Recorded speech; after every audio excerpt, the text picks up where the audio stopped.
Bernice looked at the boxes scattered around the room, each one carefully labelled. "Donations," said the largest of them, filled with books that once belonged to Joseph.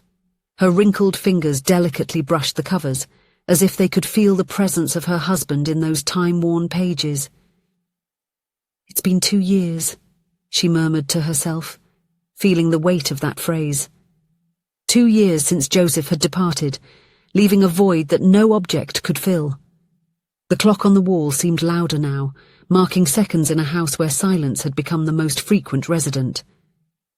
At 65 years old, Bernice still woke up expecting to hear the gentle humming that accompanied Joseph as he prepared coffee in the mornings. There were still moments when she turned to tell him something, only to find the empty space beside her. Joseph left at the age of 67, and she felt as if the world had lost its colours. They had built a life together, worked hard, selling flowers at a small stall in the local market. It wasn't a life of luxuries, but it was theirs, full of fragrances, colours, and smiles exchanged over bouquets of roses. She began donating that morning, determined not to delay any longer. The clothes were the first, shirts that still held his scent, shoes worn over time, the hat he wore at the market. Each piece carried a story, a moment that now lived only in her memory. She would never forget her beloved husband, a happy and content man even in old age, who was dreamy and loving. The books were the hardest part. Joseph loved to read. He cultivated a small library that grew over the 40 years of marriage, even when money was scarce. "A book is a place we can go when we need to stay at home," he used to tell their daughters with a smile that lit up the small apartment where they raised their family. It was when Bernice picked up the worn-out copy that her heart tightened in a different way. That was not just another book. It was a relic from Joseph's youth, a gift from his late mother when he was only 16. How many times had she seen him read those pages to the girls before bedtime? The calm voice teaching his daughters, still so little, to dream big. Not this one, she decided, setting it apart from the others. It would be the only one she would keep, an anchor for the memories she refused to let go. When she placed it on the side table, something slipped out from between the yellowed pages. 2 pieces of paper that floated to the floor like leaves in the autumn. Surprised, Bernice carefully bent down, knees protesting against the movement, and picked up what she recognized as old plane tickets. Her eyes narrowed behind her glasses as she examined the tickets. The date was marked June 15th, 1980, almost 4 decades ago. The destination was Florence, Italy. One ticket was in the name of Joseph Miller. The other... Eleanor Miller, she read aloud, confused. Bernice frowned, trying to remember. Eleanor. The name sounded familiar in her tired mind, until the memory finally became clear. Eleanor was Joseph's younger sister. How could she forget? Bernice remembered the occasional calls, the laughter shared when they saw each other during the holidays. But a trip to Florence? Joseph had never mentioned that. Bernice walked slowly to the small framed reproduction on the living room wall, a painting of the flower fields of Tuscany. How many times had she caught Joseph standing there looking at that image with a distant smile? "It's like being closer to heaven," he would say, never elaborating further. Her fingers trembled as she dialed Eleanor's number.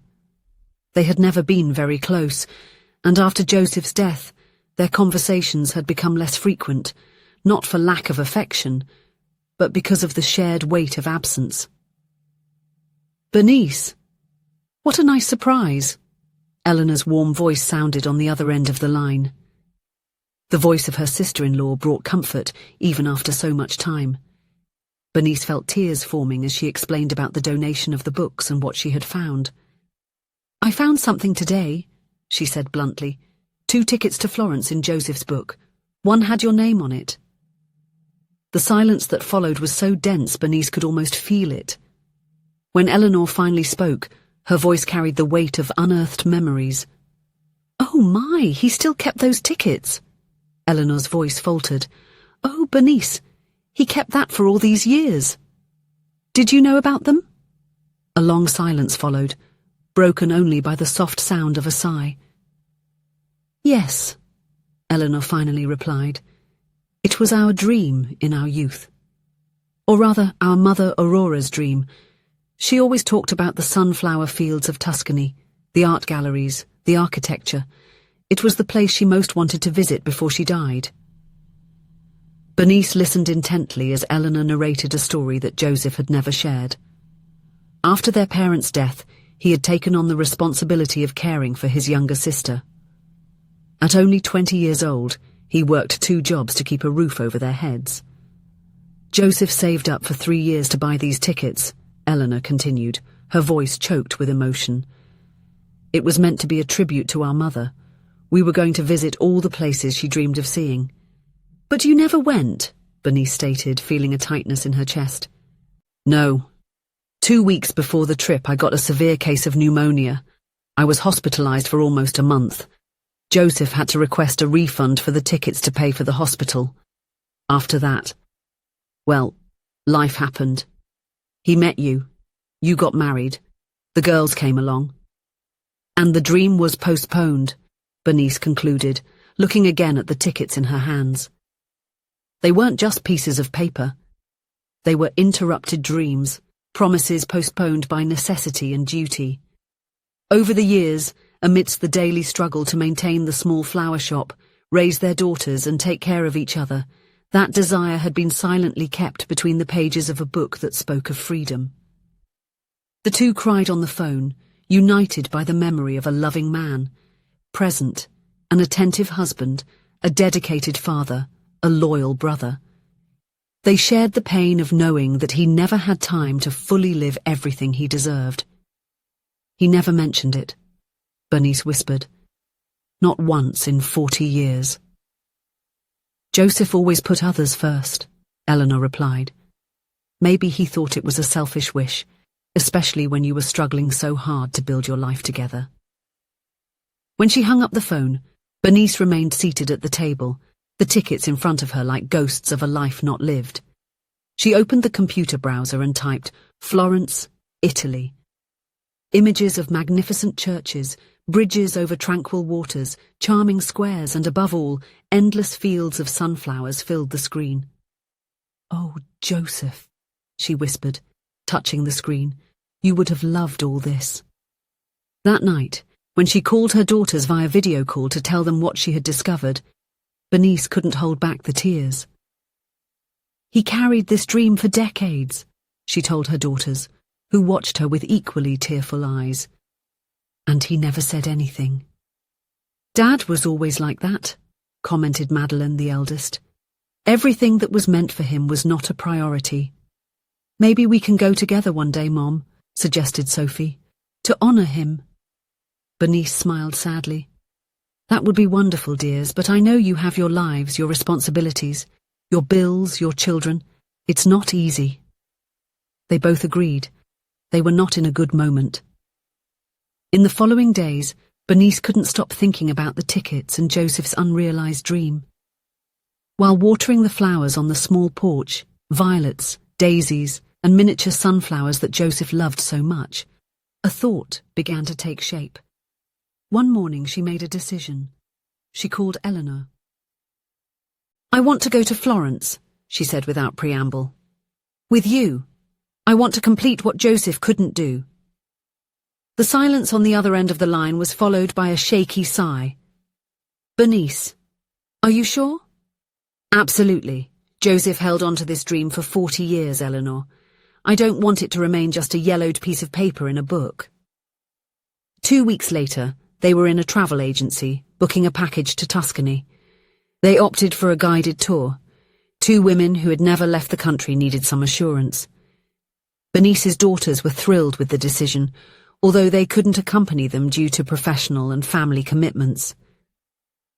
"Next time we'll go with you, Mum," promised Sophie.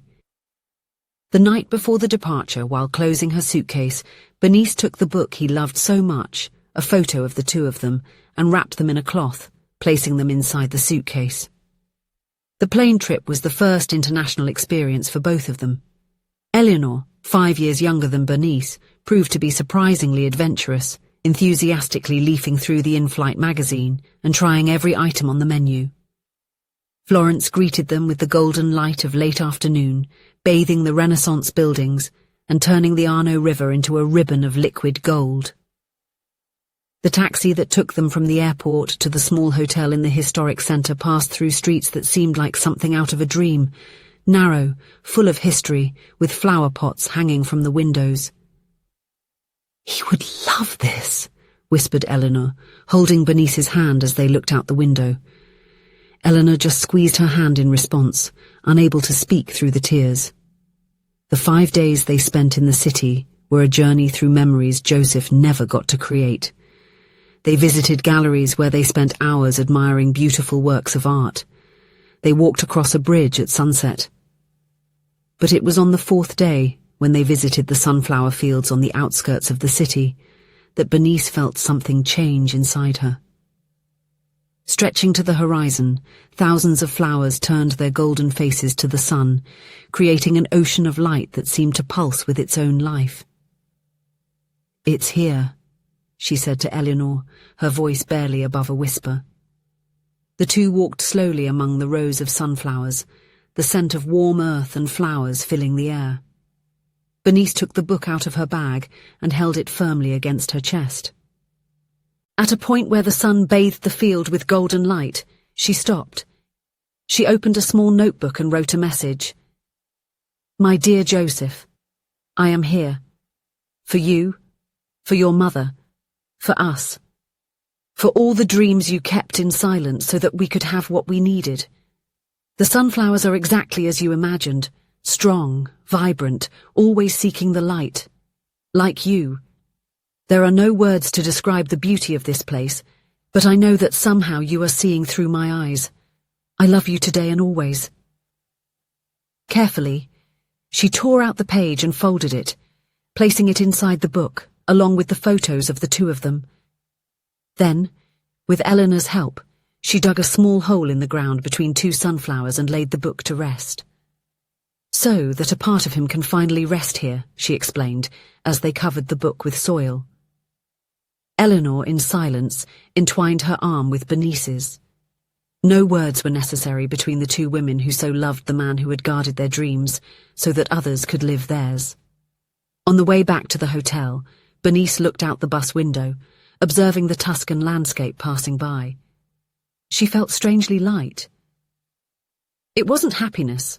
The pain of Joseph's absence was still there, but it was a feeling of peace, as if she had completed something important. It was time saying that, even after so much pain, there is still room to bloom. Upon returning home, her daughters welcomed her at the airport with warm hugs and eager questions about the trip. Bernice showed the hundreds of photos she had taken, narrated every detail of the churches, museums and squares she visited. She spoke about the flavors of Italian food, the red wine she tasted, the kind people she met. "So, did you enjoy it?" Madeline asked, while driving from the airport to home. Bernice looked out the window, observing the familiar streets of her city. She thought about the book buried under the sunflowers of Tuscany, the message for Joseph, the unused tickets that were now framed in her living room. "It was more than just liking," she finally responded. "It was like completing a cycle." When they arrived home, Bernice asked her daughters to sit with her on the porch. The violets that Joseph had planted still bloomed, resilient like his memory. "I promised myself something while I was there," Bernice said, looking at her two daughters who resembled their father so much. "I promised that I would no longer let any dream remain dormant." Sophie smiled, holding her mother's hand. "What do you have in mind?" Bernice smiled, her eyes shining with renewed energy. "Next time, we will go together. There is a field of sunflowers I want to show you." As the three conversed under the gentle evening light, Bernice felt a gentle breeze caress her face, bringing the scent of the garden flowers. For a moment she could swear she felt Joseph's presence, not as something painful, but as a warm memory. Joseph would remain forever in their hearts, and one thing they would always remember: Some dreams, after all, never come too late to be realized. If you enjoyed the story, please leave a comment with a rating from 1 to 5 to show how much you liked it. Also, watch the video that is now appearing on your screen. See you soon.